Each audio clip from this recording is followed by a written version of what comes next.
don't Christian groups need somebody to protest against? Isn't there a symbiotic relationship between whoever they're against, be it you or the gays or whatever, abortion clinics? Don't they need each other? Or Kathy Lee Gifford, you know. There's an old saying that the devil has always been the church's best friend because he's kept them in business. And I think, like you're saying, they've picked me to be that. But I don't mind the protesting. I just wish that they would get the facts straight because they think that I do a lot of things. But I'm really about individuality, and that's really the bottom line. I think you guys have it totally backwards. You guys have it totally backwards. You're saying that the church needs people like Marilyn and other people to stay in business when actually Marilyn wouldn't even exist. Manson. Well, Brian, if we really want to get real here, because that's his real name, that's what his mama named him. But the point is that his do you call album him is Cassius called Clay, too? Anti-Christ. But he would respond. But he would respond. But you know what? Even the name of his album, Anti-Christ Superstar. If there was no Christ, there would, you know, he needs Christ to stay in business. Because he's trying to push the envelope against home. You know, and that's the whole point. I think that when people are talking about Christ they show up, really a metaphor there. Yeah, exactly. But they show up at these concerts and they protest. I think it's a sad commentary when we have put it on the slate that only the Christian right thinks that there's something wrong here. I don't know. Now, there are rumors about what you do, and then there's the reality of what you do. There are, for example, you do rip pages out of the Bible in your concert. You do wipe your ass with the American flag. Some of these things, you have to admit, are controversial. Absolutely. I mean, they're designed to make people think, but the point with the Bible or a flag is to say it's only as valid as you make it in your heart. A piece of paper. It's all about perception, isn't it, Marilyn? A piece of paper or a piece of cloth doesn't mean anything. It's what you believe. And I want people to think about what they believe. I want them to consider if everything they believe is what they want to believe or that's what they've been told that they have to believe. I agree with that. In the sense,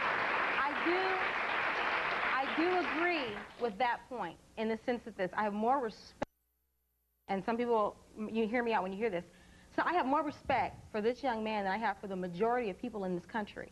Because 86% of Americans claim to be Christian, Judeo-Christian, whatever else, and they're not. They're hypocrites.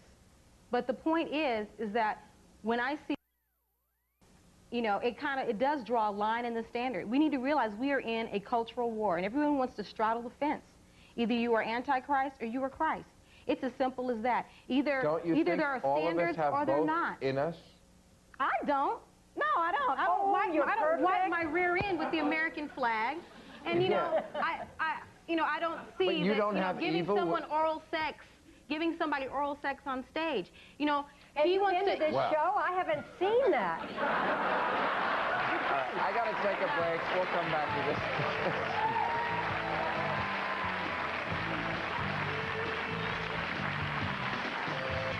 Okay, some of us are old enough to remember what a rock band had to do in former days to upset parents.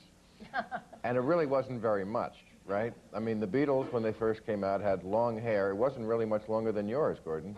I'm not kidding. It was not long hair, and they were apoplectic. You know, talking about that and how people look and their, you know, perception and the way people look at you and go, my God. But you know what? I look back, seriously, I look back at the early Brady Bunch days. I look like the Antichrist. That hair and the skirts and the platforms, right? We were over the course of time. Now, in 1956, when Elvis went on Ed Sullivan, they wouldn't show him below the waist. Do you know this? I mean, this was history. Yeah, I remember it. Because that would upset, I guess, America. In 1967, Mick Jagger went on with the Rolling Stones. Ed Sullivan couldn't sing Spend the Night Together. He had to change it to Let's Spend Some Time Together.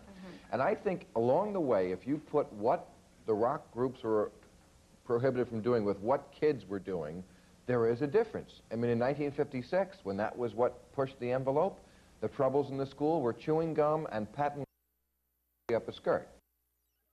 Today, they're throwing babies out with the bathwater, literally.